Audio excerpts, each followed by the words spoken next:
건설안전기사, 건설안전산업기사 실기 부분입니다.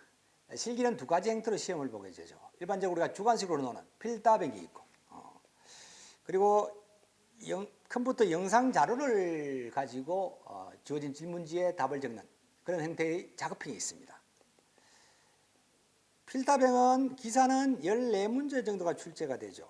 문제가 출제가 되고 산업기사는 13문제가 출제가 됩니다. 배점은 보통 6점까지 배점이 되고 부분 점수가 있습니다. 자, 세 가지를 적으시오 해도 두 가지만 적었다고 해서 명점 처리가 되는 것이 아니고 점수가 주어진다는 이야기죠. 작업형은 8문제입니다. 마찬가지로 부분 점수가 있습니다. 자, 필답형은 60점이 배점이 되고 작업형은 40점이 배점이 됩니다. 합계 100점 만점에 60점 이상이면 합격이 되겠습니다. 자, 대체적으로 필답형이 좀 어렵다고 말씀드릴 수가 있겠습니다. 이 문제는 뭐 생소한 문제는 있지 않은데 외워서 서술을 해야 되기 때문에 좀 어렵다고 이렇게 말씀을 드릴 수가 있고, 작업형은 외로 시험 보신 분들의 대체적인 이야기가 점수가 잘 나오더라고 이야기를 하고 있습니다. 그래서 작업형에 대해서 너무 걱정하지 마시라는 말씀을 드리고, 이 필답형에서도 아마 생소한 부분은 없을 겁니다. 필기 부분에 공부를 했던 부분에서 했던 부분들이기 때문에 생소하지는 않을 겁니다. 그래서 자, 이 책은 뭐 연도별로 기출문제를 연도별로 수록한 것이 아니고 주제별로 수록을 했습니다. 6장으로 나누었죠. 6장으로 나누고 그리고 유형별로 또 기출문제를 편집을 했습니다. 아마 공부하기는 조금 더 편하지 않을까 이렇게 생각을 하고 있습니다. 자, 그리고 주요 항목 5번째, 주요 항목을 보시면 5번째 안전기준, 산업안전보건 기준에 관한 규칙 부분에서 출제가 많이 됩니다. 14문제 중에 여기서 한 5 내지 6문제가 여기서 출제된다는 것을 알고 이렇게 공부를 하시면 될 것 같고요. 다음 페이지 한번 보시면은 이 책은 이론 요약과 기출문제를 구성했습니다. 근데 공부는 기출문제를 두고 이렇게 공부를 하시면 되겠습니다. 이론 부분을 수록한 이유는 기출문제를 공부하시다가 잘 이해가 잘 안 된다는 부분이 있다면 다시 한번 보시라고 수록을 했습니다. 그래서 이런 부분에 굵은 글씨체로 쓰여진 부분이 출제가 되었던 내용이라는 것을 말씀을 드려보고요. 자, 그러면 1장 부분 한번 볼까요? 1장 부분의 안전관리. 자, 문제로 바로 넘어가겠습니다. 자, 27페이지. 챕터 1 안전관리. 유형별 기출문제 및 해설. 자, 첫 번째 주제 안전관리 조직. 자, 안전관리 조직에는 어느 형태로 문제가 나오고 있냐는 것을 네 문제를 수록했습니다. 자, 주로 이제 그 조직 형태에 대해서 물어보고, 단순하게 조직 형태를 물어보고 그 조직 형태의 장단점을 물어보는 문제가 있을 것이고, 그리고 그 복합적으로 물어보는 형태, 네 가지 형태로 질문을 하고 있습니다. 그래서 자, 먼저 조직 형태를 볼까요? 자, 그 다음 페이지 보면은 그 다음 부분 설명을 좀 드려보겠습니다. 자, 2-17-1번 28페이지 제일 상단 부분. 여기서 2-17-1이라는 것은 산업기사, 이런 산업기사를 표시합니다. 중간에 있는 17은 연도를 표시하는 것이고, 그 다음 1은 1회 때 출제됐다는 겁니다. 그러니까 산업기사로 2017년도 1회 때 출제된 문제다는 것을 표시를 해두는 거고, 그 밑에 바로 밑에 칸 대괄호 2-16-1은 동일한 문제가 산업기사로 2016년도 2회 때 출제가 되었다는 것 표시를 해둔 것이죠. 그래서 공부하시면서 참고하시면 되겠습니다. 자, 먼저 안전관리 조직 부분에서는 조직 형태를 물어봅니다. 자, 안전관리 조직을 효율적으로 운영하기 위한 조직 형태 3가지를 쓰시오 이렇게 되어 있네요. 그리고 일반적으로 라인행 조직이 있을 것이고 스텝행 조직이 있습니다. 그리고 라인 스텝 혼합행 조직이 있죠. 일반적으로 집게식이라고 그러기도 하고 참모식 조직, 집게 참모식 조직이라고 이야기를 합니다. 자, 한번 보겠습니다. 우리 건설 현장 조직도를 한번 보겠습니다. 일반적으로 우리 안전보건관리 책임자가 있겠죠. 안전보건관리 책임자가 있습니다. 일반적으로 소장을 이야기하는 것이죠. 자, 그 밑에 관리감독자가 있습니다. 관리감독자가 있고 밑에 우리 근로자, 작업자가 있겠죠. 자, 요 행태를 우리가 라인행이라고 그러죠. 이 행태를 라인행이라고 그럽니다. 이 라인행이라는 것은 이 안전관리 업무가 생산 라인을 통해서 이루어지도록 형성된 조직을 우리가 라인행이라고 그러죠. 라인행 그리고 자, 스텝행이라는 것은 별도 별도 안전관리자를 별도 스텝으로 둔다는 얘기죠. 안전관리자를. 그래서 이 스텝에서 안전관리를 관장하도록 하는 이런 형태의 것을 우리가 스텝행이라고 그러죠. 참모식 조직입니다. 여기다 요 라인행과 스텝행을 혼합한 것이 라인 스텝 혼합행이죠. 직계 참모식 조직이죠. 우리나라 사람안전보건법에서 권장하고 있는 법입니다. 이 오타가 나네. 이 법에서 권장하고 있는 그런 조직 형태죠. 그리고 대규모 사업자, 1000명 이상 대규모 사업자에 적용되고 있는 조직 형태입니다. 그래서 자, 조직 형태 세 가지를 쓰시오 하시면은 답은 라인행 조직, 스텝행 조직, 라인 스텝 혼합행 조직 이렇게 답을 적으시면 되겠습니다. 아니면 직계식 조직, 참모식 조직, 직계 참모식 조직 이렇게 적으셔도 상관없겠습니다. 자, 2-17-1 문제를 일단 한번 풀어보고 그 다음 앞 페이지를 다시 넘어갑니다. 자, 다음 출제 행태, 이 장단점을 쓰라고. 자, 여기는 문제는 라인행 조직과 라인 스텝행 조직의 장단점을 한 두 가지를 쓰시오 이렇게 되어 있는 한 가지를 쓰시오 이렇게 적든지 기억을 해 두셔야 됩니다. 자, 라인행 조직이라는 것은 생산 라인을 통해서 이루어진다고 했습니다. 장점이 지시 전달이 용이하겠죠. 안전에 대한 지시 전달이 용이합니다. 지시 전달 용이하다. 자, 여러분이 이 필답행에서는 이게 공부하는 방법들이 여러 가지 서술적인 여기에 기록되어 있는 답들을 다 외운다는 것은 참 거의 쉽지는 않습니다. 그래서 여러 가지 형태로 여러분이 공부를 하시는데 뭐 앞글자를 따서 외우는 방법이라든지 여러 가지 동원해서 여러분 기억에 외우려고 노력을 하시는데 저는 좀 권하고 싶은 것은 자, 키워드를 외워두십시오. 키워드를 하나 외워두시고 나중에 시험 볼 때 살을 붙이라는 이야기죠. 그죠? 근데 이 살 붙이기가 쉽지는 않겠죠. 여러 가지 반복해서 자꾸 공부를 해두셔야만 살이 붙어서 제대로 된 문장으로 해서 답이 쓰여지겠죠. 그래서 일단은 키워드를 여러분 기억을 꼭 해주시고 거기에 대해 살을 붙이는 연습을 좀 많이 하셔야 되겠습니다. 자, 라인행 장점. 자, 여기는 우리가 키워드를 지시 전달로 기억해 두시면 되겠습니다. 자, 지시 전달이 용이하더라는 얘기죠. 안전에 대한 지시 전달이 용이하더라는 거고 명령 개통이 간단 명료하죠. 간단 명료 이렇게 외워두시고. 참모식보다 경제적입니다. 경제적이다 하는 것을 좀 외워두시고. 자, 그리고 이제 단점이라면은 이 생산 업무를 하는 라인에서 안전관리를 하다 보니까 안전에 대한 전문 지식이 부족하죠. 전문 지식이 부족합니다. 부족하고, 자, 기술 축적, 안전에 대한 기술 축적이 미흡하죠. 미흡합니다. 그리고 요 하나 단점이 있을 것이고, 그리고 안전 정보의 확보가 여기 확보 말을 기억하겠습니다. 안전 정보의 확보 및 신기술 개발이 어렵다. 그죠? 어렵다. 그리고 생산 업무를 하는 라인에 안전 업무가 주어지기 때문에 안전 라인에 가중한 책임이 물려질 수 있다는 이야기. 그래서 이게 단점이 되겠죠. 그래서 이렇게 하면 기억을 해두시고, 아마 아까 조직도 제가 보여준 그 조직도를 머릿속에 기억을 해두시면 장단점을 외우는데도 아마 도움이 될 겁니다. 그렇게 외워주시고, 자, 스텝행은 스텝행의 장점이라는 것은 아까 라인행의 단점이 장점이 되겠죠. 그죠? 자, 스텝행 별도로 안전관리자를 둠으로써 이 전문 지식, 안전에 대한 전문 지식이라든지 기술 축적이 용이합니다. 용이하겠죠. 용이합니다. 그리고 안전정보 수집을 용이합니다. 신속하고 용이하게 할 수 있죠. 그리고 경영자의 조언이라든지 자문 역할을 충분히 할 수 있다는 얘기. 그죠? 단점이라면은 안전과 생산을 별개로 취급하게 되죠. 별개로 취급하게 됩니다. 그래서 안전에 대한 지시가 용이하지가 않습니다. 그리고 생산 라인은 안전에 대한 책임과 권한이 없습니다. 거의 없죠. 별도로 안전관리자에게 안전관리자에게 있기 때문에 생산 라인은 책임과 권한이 미비하다. 그리고 생산 부서와 마찰이 일어나기 쉽습니다. 마찰이 일어나기 쉽다는 거. 이게 단점이 되겠죠. 그리고 자, 라인 스텝행 혼합행은 라인행과 스텝행의 장점을 합한 것이 우리 장점이 되겠습니다. 자, 안전지식과 기술 축적이 가능하고 안전지시 전달이 신속 정확하고, 그리고 신기술의 개발 및 보급이 용이하고, 그리고 안전활동이 생산과 분리하지 않으므로 운용이 굉장히 쉽습니다. 단점이라는 것은 명령개통과 지도 조언, 근거적 참여, 이 부분이 혼동되기 쉽다. 혼동이 쉽다. 자, 스텝의 힘이 커지면은 라인이 무력해진다. 이런 형태의 장점이 되겠습니다. 그래서 요 장단점을 기억해 두시면 되겠고요.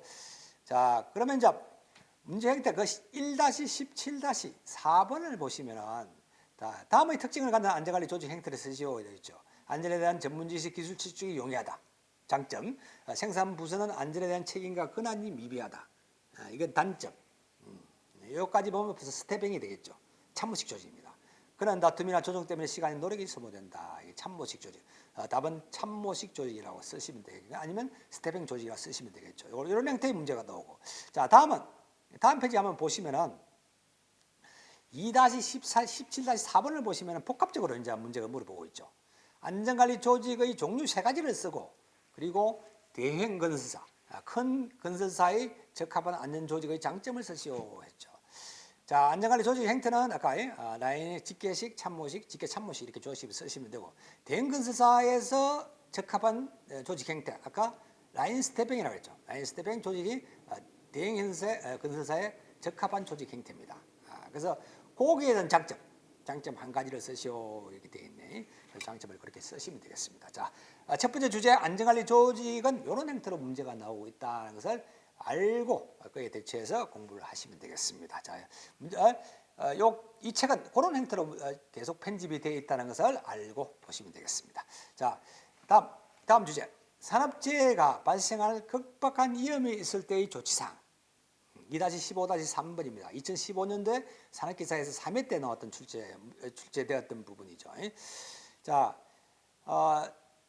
산업재해가 발생할 극박한 위험이 있을 때 필요한 안전보건사의 조치를 2가지 쓰시오 이렇게 되어 있습니다. 산업안전보건법의 기준에 산업안전보건법에 수록된 내용입니다. 규정된 내용입니다. 자, 일단은 즉시 작업을 중지시키고 근로자를 작업장소로부터 대피시켜야 합니다. 중지시키고 대피시킨다는 거. 이거 알릴 것이고. 자, 다음은 이제 안전관리자에 대해서 문제가 어떻게 출제가 되고 있다는 거 보시면 되겠습니다. 자, 먼저 수행 업무, 안전관리자 업무에 대해서 문제가 많이 나오겠죠. 그래서 이 문제도 자주 출제가 되는 부분이고, 필기 부분도 자주 출제가 되었던 부분이죠. 근데 이런 업무에 대해서 여러분이 외우고 서술할 수 있어야 됩니다. 자, 여기는 안전관리자는 우리 안전보건관리 책임자의 보호자하고 관리감독자에게 지도 조언하는 업무라고 그랬죠. 그래서 여기는 외우는 방법은 키워드, 아까 키워드 말씀드렸죠. 키워드를 단어를 외워주시고 플러스 보호자 및 지도 조언 이렇게 해서 외워두시면 되겠습니다. 자, 먼저 여기선 4가지 내지 5가지를 쓰시오 이렇게 되어 있죠. 그래서 최소 5가지 정도는 여러분 머릿속에 기억을 해 두셔야 됩니다. 자, 첫 번째 업무 한번 보겠습니다. 자, 산업안전보건위원회 그리고 안전보건에 관한 협의체에서 심의 의결한 업무와 해당 사업장의 안전보건관리 규정 그리고 취업 규칙에 정한 업무 이렇게 되어 있죠.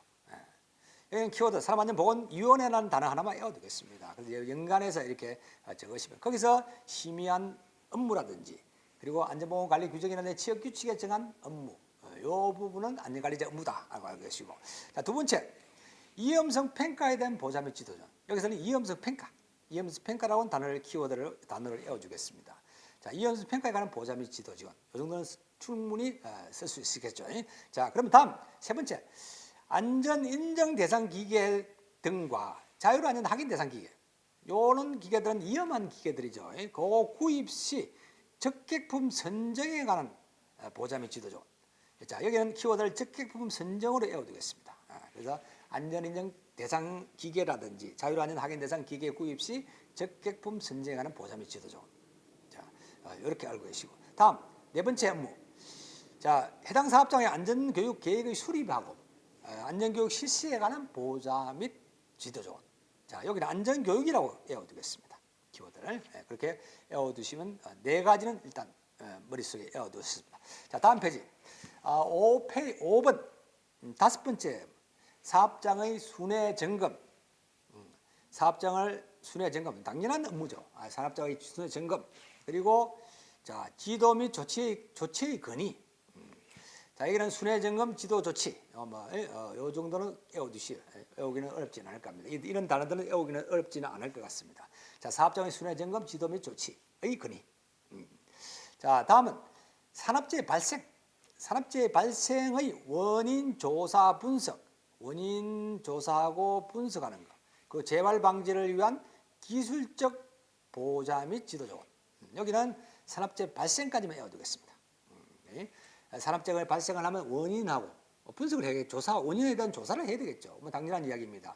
분석해야 되고 그리고 재발 방지를 위한 기술적 보좌 및 지도 조언. 여기까지. 자, 그러면 이제 다음 7번째 업무. 자, 산업재해에 관한 통계를 유지하고 관리하고 분석을 위한 보좌 및 지도 조언. 자, 여기는 통계라고 외워두겠습니다. 산업재해 통계의 유지, 관리, 분석을 위한 보좌 및 지도 조언. 그리고 8번째 업무. 자, 산업 법령에서 정한 안전에 관한 사항의 이행에 관한 보좌 및 지도. 우리 산업안전보건 법령에는 여러 가지 사업장에서 해야 될 일들을 정해놓고 있습니다. 규정하고 있죠. 그래서 거기에 대한 이행에 관한 보좌 및 지도 조언. 그래서 여기는 이 법령이라고 그냥 외워두겠습니다. 이 법의 명령, 그냥 법이라고 외워두겠습니다. 법에 따른 법령에 정한 안전에 관한 사항의 이행에 관한 보좌 및 지도 조언. 그리고 기록 유지. 7번째는 업무 수행에 관한 기록 유지를 해둬야 되겠죠. 그래서 9가지 외워두었습니다. 이 정도면 뭐 충분하게 답을 적을 수 있다는 것을 말씀을 제가 드리고요. 자, 다음은 이제 안전관리자의 주제에서 나오는 행태가 이는 사업장에서 안전관리 최소 인원을 몇 명으로 해야 되냐, 공사 금액에 따라서 분류를 하고 있죠. 자, 이 법은 2000년도에 산업안전보건법이 개정되면서 개정되었습니다. 시행은 2021년도 7월부터 시행이 됐죠. 밑에 보면 안전관리 규모에 따른 안전관리 수에서 표가 나오죠. 그 법이 개정된 내용입니다. 그래서 이전에 나왔던 문제들은 내가 이 법에 맞게끔 조금 법령에 맞게끔 수정을 해서 수록했다는 것을 알고 계시면 되겠습니다. 자, 요 표를 여러분이 기억을 해주셔야만이 이 답을 찾을 수가 있겠죠. 문제는 굉장히 단순한 문제입니다. 이런 문제는 틀리서는 절대 안 되겠죠. 외워서 쓰는 것보다도 굉장히 단순한 부분이니까 꼭 외워 쓰셔야 되는데, 자, 이것을 다 외우기는 쉽지는 않을 겁니다. 그래서 제가 자, 한번 말씀을 드려볼 테니까 그 연습장에다 기록을 해놓고 답을 찾으시면 되겠습니다. 다 외울 필요는 없고. 자, 800까지 이 표를 보겠습니다. 자, 800까지 800원까지는 한 명입니다. 한 명으로 기억을 해주십시오. 800원까지는 800억 미만까지는 한 명이다 하고 기억을 해주시고, 자, 800억에서 플러스 700을 합니다. 700을 하면 1500이 되겠죠. 1500억까지는 두 명입니다. 두 명이라고 외워두시고, 이렇게 알고 계시고, 자, 1500에서 여기서 플러스 700을 합니다. 700을 하면 2200이 되겠네. 2200억까지는 3명입니다. 3명이고. 자, 2200에서 자, 여기서 플러스 800을 합니다. 800을 하면은 3000이 되겠네. 3000억까지는 4명이 되겠습니다. 4명. 자, 그리고 3000억에서 플러스 900을 합니다. 900을 하면은 3900이 되겠네. 3900원까지는 5명이 되겠습니다. 5명. 여기까지 알고 계시고. 자, 3900에서 자, 플러스 1000억을 합니다.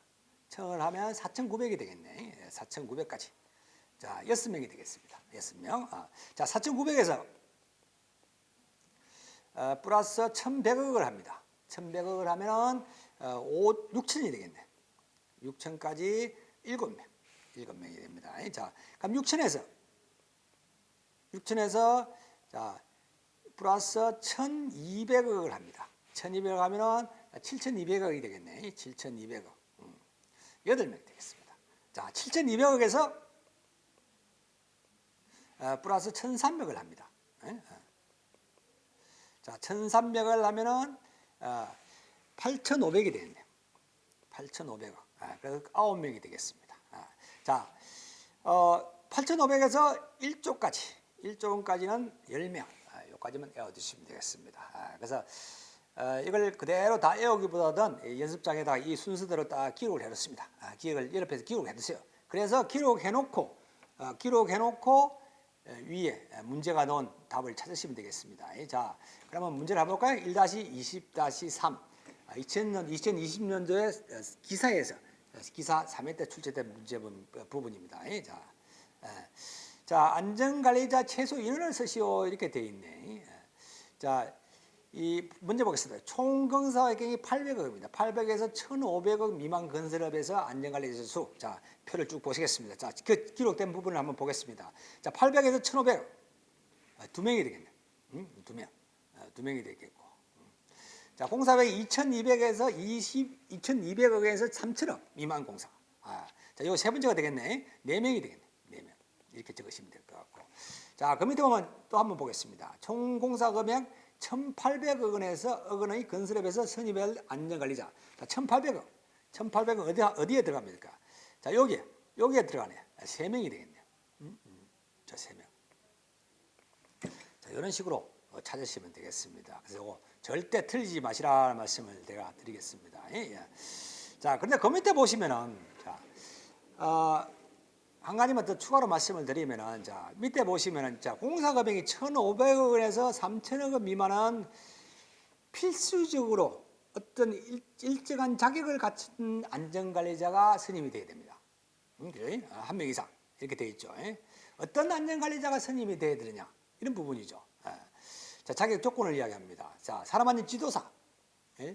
자, 3명 내지 4명 중에 3명 내지 4명 그리고 4명 중에 1명은 필수적으로 사람 안전 지도사가 포함되거나 아니면 건설안전기술사가 포함되거나 아니면은 기사 자격을 따고 건설 업무에 7년 이상 건설 업무에 수행한 경험 있는 사람, 이 사람 한 사람, 아니면 산업기사 자격을 따고 취득한 후에 10년 이상 건설 안전 업무에 경험 있는 사람, 이 사람을 한 사람을 꼭 필수적으로 같이 선임을 해야 된다까지 기억을 해두시면 되겠습니다. 자, 다음 페이지 한번 볼까요? 자, 다음에 다음 주제, 다음에 안전관리자의 주제에서 나오는 문제 행태를 한번 보겠습니다. 자, 1-18-4 4회 때 나왔던 문제죠. 자, 안전관리자를 두어야 할 수거인의 사업주가 안전관리자를 선임하지 아니할 수 있는 조건 두 가지를 쓰시오 이렇게 되어 있죠. 조건 두 가지를 쓰시오 이렇게 되어 있네. 자, 산업안전보건법 시행규칙에 나와 있는 내용입니다. 자, 우리가 건설 현장에서 도급인과 수급인이 같이 일을 하고 있습니다. 근데 수급인도 안전관리자를 선임을 해야 되는데 선임 안 해도 되는 조건, 하지 아니해도 저는 조건이 어떤 것이냐고 물어보고 있죠. 자, 10조에 보시면은 자, 이 조건 두 가지 조건. 자, 이 안전관리자를 두어야 할 수급인인 사업주는 도급인의 사업주가 다음 각호의 요건을 모두 갖춘 경우에는 안전관리자를 선임하지 않을 수 있다고 이렇게 법이 되어 있네요. 자, 조건을 한번 보겠습니다. 자, 첫 번째 조건. 도급인인 사업주 자신이 선임해야 할 안전관리자를 둔 경우를 이야기하는 것이고, 둔 경우. 일단 하나의 조건. 그리고 두 번째 조건. 안전관리자를 두어야 할 수급인이 사업 종류별로 건설공사죠. 이 공사 금액을 합계하여 안전관리자를 추가로 선임한 경우, 이런 경우는 선임하지 아니해도 된다는 거예요. 쉽게 말하면 도급인이 수급인의 건설공사 금액에 해당하는 안전관리자를 추가로 선정하는 경우, 이럴 경우는 안전관리자를 선임하지 아니해도 된다는 이야기죠. 자, 한번 보겠습니다. 자, 우리 건설 현장에 예를 들어 볼까요? 520억 원의 이 정도 하겠습니다. 520억 원의 건설공사가 있습니다. 건설공사가 있을 것이고 도급인이 있죠. 도급인이 있고, 자, 수급인 A가 있습니다. A가 있어 공사 금액 120억을 도급을 받았습니다. 수급을 받았습니다. 120억 공사를 하고 수급 B가 20억 공사를 하고 있습니다. 자, 도급인 시경으로 이 380억의 공소를 이렇게 나눠져 있다는 이야기죠. 그러면 자, 그러면은 이 도급인은 이 380 플러스 20억 400억 원의 규모에 해당하는 안전관리자 한 명을 둬야 됩니다. 이거 한 명이죠. 한 명을 둬야 돼요. 자, 그러면 일반 도급인의 사업주 선임할 안전관리 둔 경우죠. 두고 있고, 자, 수급인도 마찬가지로 여기다 한 명의 안전관리를 두어야 합니다. 수급인 한 명의 안전관리를 두어야 되죠. 근데 수급인이 한 명을 두지 않는 대신에 도급인이 플러스 한 명을 추가로 선임한 경우는 이 수급인이 한 명은 두지 않아도 된다 하는 그런 이야기죠. 충분히 이해하셨죠? 그렇게 하시면 되겠습니다. 자, 다음 2-20-2번 보겠습니다. 자, 안전관리자의 정은 교체. 안전관리자를 정은하거나 늘리거나 교체를 임명을 명령할 수 있는 노동지방노동간세의장이 임명을 명령할 수 있는 사유 3가지를 쓰시오 이렇게 되어 있네요. 자, 요거 우리 필기 부분에도 출제가 자주 되었던 부분이죠. 자, 보겠습니다. 자, 해당 사업장의 연간 제휴율이 업종의 평균 제휴의 2배 이상인 경우, 이때는 안전관리 늘리든지 아니면 교체하든지 이렇게 명령을 할 수 있습니다. 자, 그리고 다음 중대재해가 2건 이상 발생한 경우, 2건 이상이 발생한 경우, 이때는 명령할 수 있다는 얘기죠. 자, 그리고 안전관리자가 세 번째, 안전관리자 질병이나 그 밖의 사유로 3개월 이상 직무를 수행할 수 없게 된 경우, 계속 현장에서 안전관리자를 비워둘 수 없다는 이야기죠.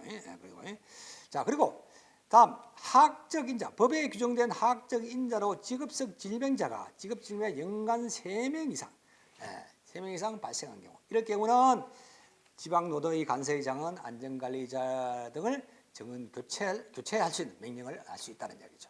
그래서 이거는 2, 3 이렇게 기억을 해두시면 되겠습니다. 자, 그렇게 알고 계시면 됐고, 자, 안전관리 주제는 이런 행태로 안전관리 주제 행태로 문제가 나올 때는 이런 행태로 나오더라 하는 거 알고 계시면 될 것 같고요. 자, 다음 주제 보겠습니다. 자, 도급 사업 시 안전보건 조치 이렇게 되어 있네요. 자, 1-20-3을 보겠습니다. 자, 관계 수급인 근로자가 도급인의 사업장에 작업을 하는 경우 도급인이 이행할 이행사항 2가지를 적으시오 이렇게 되어 있네요. 자, 한번 보겠습니다. 이 도급인과 수급인이 한 사업장에서 같이 일을 하게 되면은 안전보건에 관한 협의체를 구성하게 되어 있죠. 안전보건 협의체를 구성하게 되어 있습니다. 구성 운영하고 해야 된다는 거 하나. 그리고 작업장 순행 점검을 해야 되는 거 도급인의 이행 사항이죠. 그리고 관계 수급인이 자기 근로자에게 안전교육을 할 때 장소라든지 자료, 안전교육을 할 때 장소의 자료의 제공 등 이렇게 지원하는 행태, 지원을 해줘야 된다는 이야기고, 그리고 안전보건 교육을 실시했는지 확인을 하셔야 된다. 그죠? 그래서 이런 일들은 도급인이 이행할 사항입니다. 그리고 자, 작업 장소에서 발파 작업이 있는 경우에는 경보 체제 운영이나 대피 방법 등의 훈련 이런 것들을 도급인이 해야 되고, 그리고 작업장에서 화재 폭발이라든지 토사 구축물의 붕괴, 지진 이런 것들이 발생하는 경우에 대비해서 경보 체계 운영까지라든지 대피 방법들의 훈련 이런 것들에 대해서 도급인이 이행해야 되고, 그리고 위생시설들 법에서 정하는 위생시설 등 법에서 정하는 시설의 설치라든지, 그리고 위하여 필요한 장소의 제공이라든지 도급인이 설치한 위생시설의 그 이용에 협조를 해야 된다는 거. 협조를 좀 협조해줘야 된다는 그런 이야기죠. 이것들이 안전보건 조치 도급인의 이행 사항이 되겠습니다. 이 중에 2가지를 선택해서 답을 적으시면 되겠습니다. 자, 다음은 이제 31페이지 한번 볼까요? 31페이지. 자, 도급인가 신청서에 첨부할 서류를 보겠습니다. 요거는 이제 3가지가 인가를 받을 때 산업안전보건법에 따라서 유예하거나 위험한 작업의 도급인에 대한 인가를 받으려는 자가 도급인가 신청서에 첨부할 서류 두 가지를 적으시오 이렇게 되어 있죠. 법에는 세 가지를 정해놓고 있죠. 도급 대상 작업의 공정에 관련된 서류 일체, 도급 대상 작업의 공정, 작업의 공정에 관한 서류 일체, 그리고 안전보건, 도급 작업의 안전보건 관리 계획서, 그리고 안전보건에 관한 평가 결과에 대한 서류, 이 세 가지 서류, 이 세 가지 서류를 제출하게끔 되어 있다. 이것도 기억해 주시고. 자, 요거는 보겠습니다. 다음 주제, 산업재해 발생 위험이 있는 장소를 기술하시오. 장소 5개지.